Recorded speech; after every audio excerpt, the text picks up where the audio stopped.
শনিবার রাতে ছিনিগামে সংঘর্ষে নিহত ৪ জন হিজবুল মুজাহিদিন সন্ত্রাসী ছিনিগাম ফ্রিসালে এক আস্তানায় থাকত।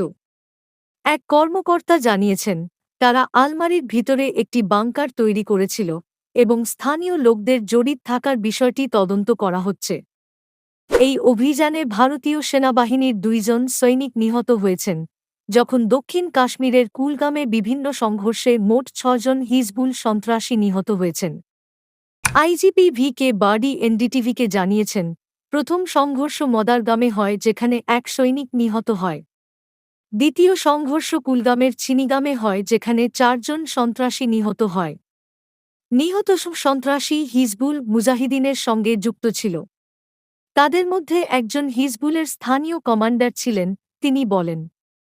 ছিনিগামে নিহত ৪ জন সন্ত্রাসী হলেন ইয়াওয়ার বশির দার, জাহিদ আহমদ দার, তাওহিদ আহমদ রাথার এবং শাকিল আহওয়ানি। মদারগামে নিহত ২ জনের নাম ফয়সাল এবং আদিল। মদারগামে প্যারা কমান্ডো এবং ল্যান্স নায়েক প্রদীপ নাইন নিহত হয়েছেন। ফ্রিসাল এলাকার ছানিগাম গ্রামে এক রাষ্ট্রীয় রাইফেলের হাবিলদার রাজকুমার নিহত হয়েছেন।